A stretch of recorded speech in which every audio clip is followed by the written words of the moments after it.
नमस्कार, जय शिवराय मित्रांनो, पीक विम्याचा क्लेम करा असं वेगवेगळ्या सोशल मीडियाच्या माध्यमातून शेतकऱ्यांना आवाहन करण्यात येत आहे। नेमका पीक विम्याचा क्लेम करायचा का?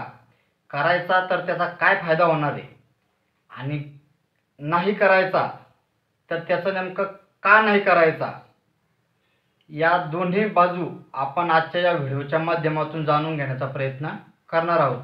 मित्रांनो, तत्पूर्वी चॅनलवर नवीन असाल तर चॅनलला सबस्क्राईब करा, कारण आपल्या या चॅनलच्या माध्यमातून आपण खरी आणि महत्त्वाची माहिती शेतकऱ्यांपर्यंत असेल, महिलांपर्यंत असेल पोहोचवण्याचा प्रयत्न करत असतो।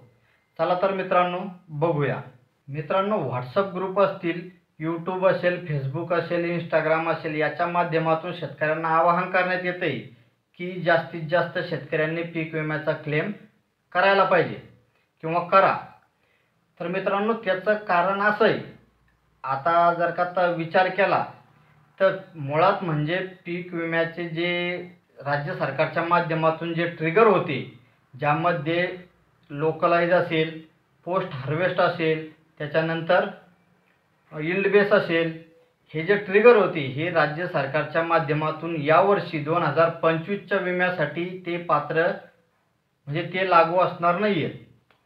तर मग ते जर का लागू नाही तर मग पीक विम्याचा क्लेम का करायचा?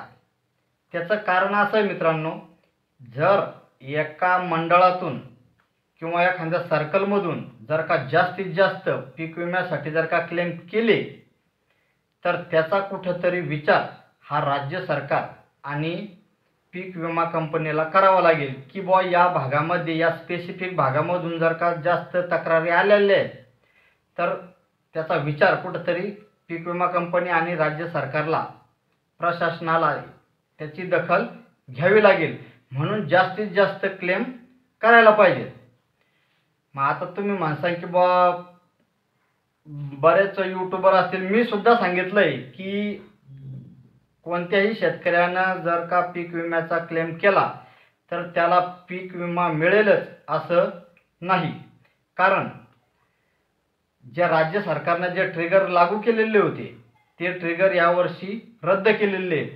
मग पीक विम्याचा क्लेम केला काय आणि नाही केला काय काही फरक पडणार नाही, कारण त्या क्लेमच्या आधारावरती तुम्हाला पीक विमा मिळणार नाही।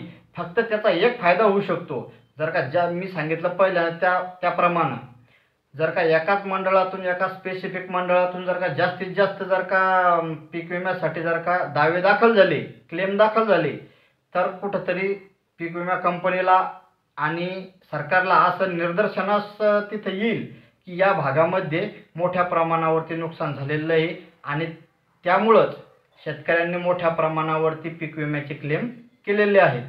त्यामुळं जास्तीत जास्त शेतकऱ्याच्या माध्यमातून पीक विम्याचे क्लेम करायला पाहिजेत असं त्या मेसेजचा अर्थ होतो।